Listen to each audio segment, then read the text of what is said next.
Item ಯಾವುದೇ ಇರಲಿ try ಮಾಡಿ ಆಚಿ ಚಿಕನ್ ಮಸಾಲಾ. ಆಚಿ ಚಿಕನ್ ಮಸಾಲಾ ಚುನಾವಣೆಯನ್ನ ಮಾಡಲೇಬೇಕು ಅಂತಕ್ಕಂಥದ್ದನ್ನು ಒತ್ತಾಯ ಮಾಡಿದ್ದೀವಿ. ಆಯ್ತು ಅಂತಕ್ಕಂಥ ವಿಚಾರವನ್ನು ಸಹ ತಿಳಿಸಿದ್ದಾರೆ. ಹಾಗಾಗಿ ಮತ್ತೆ ಇತ್ತೀಚೆಗೆ ನಡೆದಂತಹ ಜಂಟಿ ಕ್ರಿಯಾ ಸಮಿತಿಯಲ್ಲಿ ಹಲವಾರು ಗೊಂದಲಮಯವಾದಂತಹ ಹೇಳಿಕೆಗಳಿಂದ ಗೊಂದಲಮಯ ಅಂತಂದ್ರೆ ಯಾವ ರೀತಿಯಾದಂತಹ ಗೊಂದಲಮಯ ಹೇಳಿಕೆ ಸರ್? ಭಿನ್ನಾಭಿಪ್ರಾಯಗಳು. ಯಾಕೆಂತಂದ್ರೆ ಈಗ ನೋಡಿ, ನಿನ್ನೆ ಇದ್ದಕ್ಕಿದ್ದಂಗೆನೆ ಯಾವುದೋ ಒಂದು ಆಡಿಯೋ ಬರುತ್ತೆ. ಆಡಿಯೋ ವಿಚಾರವಾಗಿ ಇವರಲ್ಲೇ ನಮ್ಮಲ್ಲೇ ಗೊಂದಲಮಯಗಳಾಗುತ್ತೆ. ಮತ್ತೆ ತುಮಕೂರಲ್ಲಿ ಒಂದು ಕಪ್ಪು ಪಟ್ಟಿ ಚಳವಳಿನ ಮಾಡಬೇಕು ಅಂತಕ್ಕಂಥ ವಿಚಾರವನ್ನು ಇಟ್ಕೋತಾರೆ. ಏಕಾಏಕಿ ಇವರೇ ಹೋಗ್ತಾರೆ, ಇವರೇ ಭೇಟಿ ಮಾಡ್ತಾರೆ, ಇವರೇ ವಾಪಸ್ ತೆಗೆದುಕೊಳ್ತಾರೆ. ಇವೆಲ್ಲ ಹಲವಾರು ವಿಚಾರಗಳು ಸಹ ಕಾರ್ಮಿಕರಲ್ಲಿ ಗೊಂದಲಮಯವಾದಂತಹ ವಾತಾವರಣ ಸೃಷ್ಟಿಯಾಗಿತ್ತು. ಹಾಗಾಗಿ ನಾವು ರಾತ್ರಿ ಸುಮಾರು 1,000ಕ್ಕೂ ಹೆಚ್ಚು ಜನ ನೌಕರರುಗಳ ಜೊತೆ ಮಾತಾಡಿ, ಪದಾಧಿಕಾರಿಗಳ ಜೊತೆ ಮಾತಾಡಿ, ರಾಜ್ಯದ ಮೂಲೆ ಮೂಲೆಯಲ್ಲಿರ್ತಕ್ಕಂಥ ಎಲ್ಲಾ ಪದಾಧಿಕಾರಿಗಳು ಗಮನಕ್ಕೆ ತಗೊಬಂದು ಏನೆಲ್ಲ ನಡೀತಾ ಇದೆ, ನಾಳೆ ಈ ಮುಷ್ಕರದಿಂದ ನಾವು ಹಿಂದೆ ಸರಿತಕ್ಕಂಥ ಕೆಲಸವನ್ನ ಮಾಡ್ತಾ ಇದ್ದೀವಿ.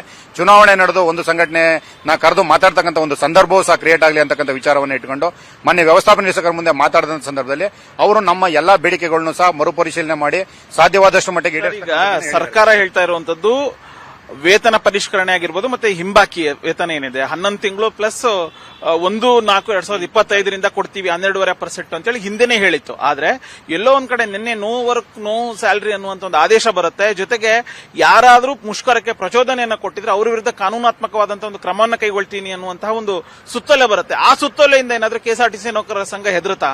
ಸರ್, ಈಗ ನಾವು ಸುತ್ತೋಲೆ, ಈ ಪೊಲೀಸ್ ಪ್ರಕರಣಗಳು ಇಂಥವೆಲ್ಲವನ್ನು ದಾಟಿ ಇಲ್ಲಿ ಬಂದು ನಿಂತಿರ್ತಕ್ಕಂಥದ್ದು, ಅಂತ ಗೊಡ್ಡು ಬೆದರಿಕೆಗಳ ಎದುರಿರ್ತಕ್ಕಂಥದ್ದಲ್ಲ ನೌಕರರ ಸಂಘ. ನಾನು ಓಪನ್ ಆಗಿ ಹೇಳ್ತಾ ಇದ್ದೀನಿ. ಯಾಕೆ ಅಂತಂದ್ರೆ ಸರ್ಕಾರ ಜೊತೆ ಒಂದು ಉತ್ತಮವಾದಂತಹ ಮಾತುಕತೆ. ನಾವು 29/4/25 ನಾವು ಮುಷ್ಕರಕ್ಕೆ ದಿನಾಂಕ ಕೊಟ್ಟಿದ್ದು. ಆದ್ರೆ ಅದಾದ ನಂತರದಲ್ಲಿ 12% ಸರ್ಕಾರ ನಮಗೆ ಅನೌನ್ಸ್ಮೆಂಟ್ ಅನ್ನ ಮಾಡುತ್ತೆ.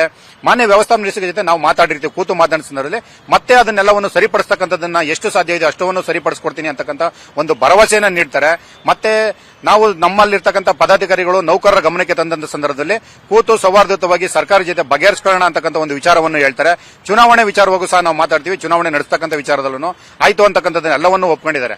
ಹಾಗಾಗಿ ಈ ಸಂದರ್ಭದಲ್ಲಿ ಸರ್ಕಾರದ ಜೊತೆ ಉತ್ತಮವಾದಂತಹ ಮಾತುಕತೆ ಆಡ್ಕೊಂಡು ಬಾಟಾ ಭತ್ಯೆ ಮತ್ತೆ ಇನ್ಕ್ರಿಮೆಂಟ್ ವಿಚಾರದಲ್ಲಿ ಮತ್ತೆ ಸಂಬಳವನ್ನು ಹೆಚ್ಚಳ ಮಾಡ್ಕೊಂತ ವಿಚಾರದಲ್ಲಿ ಮಾನ್ಯ ವ್ಯವಸ್ಥಾಪನಾ ನಿರ್ದೇಶಕರೇ ಮುತುವರ್ಜಿ ವಹಿಸಿರೋದ್ರಿಂದ ನಾವು ಅವರ ಮೇಲೆ ನಂಬಿಕೆ ಇಟ್ಟು ಈ ಮುಷ್ಕರವನ್ನು ವಾಪಸ್ ಪಡಿತಾ ಇದ್ದೀವಿ. ಸರ್, ಅಂದ್ರೆ ಈಗ ನೈತಿಕವಾಗಿ ಬೆಂಬಲ ಕೊಡ್ತೀರೋ ಅಥವಾ ಹೇಗೆ ಅಂತ? ಸರ್, ನಾವು ಯಾವುದೇ ಕಾರಣಕ್ಕೂ ನೈತಿಕ ಬೆಂಬಲ ಏನಿಲ್ಲ. ಈ ಮುಷ್ಕರದಿಂದ ವಾಪಸ್ ಬಂದಿದ್ದೀವಿ.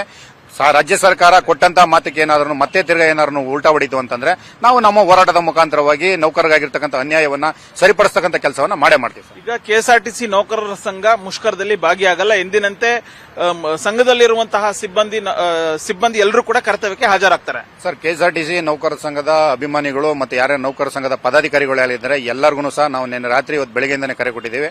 ಎಲ್ಲರೂ ಸಹ ಕರ್ತವ್ಯಕ್ಕೆ ಭಾಗಿಯಾಗಿ ಕರ್ತವ್ಯ ಮಾಡಿ ಸರ್ಕಾರದ ಜೊತೆ ಕೂತು ಸಮಸ್ಯೆನ ಬಗೆಹರಿಸಿಕೊಳ್ತಕ್ಕಂಥದ್ದು ಅಂತ ಹೇಳಿ ಮತ್ತೊಮ್ಮೆ ನಿಮ್ಮ ವಾಹಿನಿ ಮುಖಾಂತರ ಹೇಳ್ತಾ ಇದ್ದೀನಿ. ಮುಷ್ಕರದಿಂದ ಕೆಎಸ್ಆರ್ಟಿಸಿ ನೌಕರರ ಸಂಘ ಹಿಂದೆ ಸರಿದಿದೆ. ಎಲ್ಲರೂ ಸಹ ಕೆಲಸ ಮಾಡಬೇಕು ಅಂತಕ್ಕಂಥ ಮನವಿ ಮಾಡ್ತಾ ಇದ್ದೀವಿ. ಸರ್, ಇದು ಈಗ ಅಂದ್ರೆ ಮುಷ್ಕರ ನಾಳೆ ಇರುವಂತದ್ದು.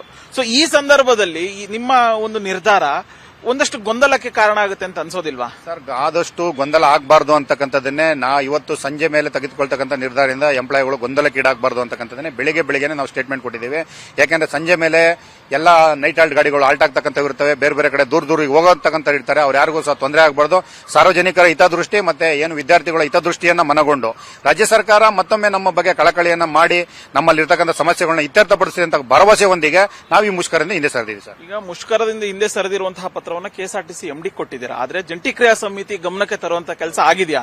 ಜಂಟಿ ಕ್ರಿಯಾ ಸಮಿತಿಗೆ ರಾತ್ರಿನೇ ನಾವು ಈ ಗಮನಕ್ಕೆ ತಂದಿದ್ದೀವಿ. ನಾವು ಎಂಡಿ ಅವರಿಗೆ ಮನವಿ ಪತ್ರವನ್ನು ಕೊಡ್ತೀವಿ. ನಾವು ಜಂಟಿ ಕ್ರಿಯಾ ಸಮಿತಿಯಿಂದ ಹೊರ ಹೋಗ್ತೀವಿ ಅಂತಕ್ಕಂಥ ವಿಚಾರವನ್ನ ರಾತ್ರಿನೇ ತಿಳಿಸಿದೀವಿ. ಸರ್, ಹಾಗಾಗಿ ಅವ್ರ ವಿಚಾರದಲ್ಲಿ ನಾವೆಲ್ಲವನ್ನು ತಿಳಿಸಿ ಹೇಳಿದ ಮೇಲೂ ಸಹ ನಾವು ಬೆಳಿಗ್ಗೆ ಒಂದು ಎಂಡಿ ಅವರನ್ನ ಭೇಟಿ ಮಾಡಿ ಸಮಸ್ತ ಸಾರಿಗೆ ನೌಕರರ ವಿಚಾರದಲ್ಲಿ ಯಾವುದೇ ಕಾರಣಕ್ಕೂ ಭಿನ್ನಾಭಿಪ್ರಾಯ ಆಗಬಾರದು ಅಂತಕ್ಕಂಥದ್ದನ್ನ ತಿಳಿಸಿ ರಾತ್ರಿ ನಮ್ಮ ಸಂಘದ ಪದಾಧಿಕಾರಿಗಳು ಎಲ್ಲರನ್ನು ಮಧ್ಯರಾತ್ರಿ 1.5 ಗಂಟೆಗಳ ಕಾಲ ಚರ್ಚೆ ಮಾಡಿ ಬೆಳಿಗ್ಗೆ ಬಂದು ಎಂಡಿ ಅವರಿಗೆ ನಮ್ಮ ಮನವಿ ಏನಿದೆ ತಲುಪಿಸಿದ್ವಿ. ಸರ್, ಇದಿಷ್ಟು ಜಗದೀಶ್ ಹೇಳ್ತಾ ಇರುವಂತಹ ಮಾತು. ನಾವು ನಮ್ಮ ಬೇಡಿಕೆ ಏನಿದೆ ಬೇಡಿಕೆ ಈಡೇರಿಸುವಂತಹ ವಿಚಾರದಲ್ಲಿ ನಮ್ಮ ಹೋರಾಟದಿಂದ ಹಿಂದೆ ಸರಿದಿಲ್ಲ. ಆದ್ರೆ ಜಂಟಿ ಕ್ರಿಯಾ ಸಮಿತಿ ಕೊಟ್ಟಿರುವಂತಹ ಮುಷ್ಕರ ಏನಿದೆ ಆ ಮುಷ್ಕರದಿಂದ ನಾವು ಹಿಂದೆ ಸರಿದಿದ್ದೀವಿ. ಯಾಕೆಂತಂದ್ರೆ ಸರ್ಕಾರ ಈಗಾಗಲೇ ಮಾತುಕತೆಗೆ ಸಿದ್ಧ ಇದೆ.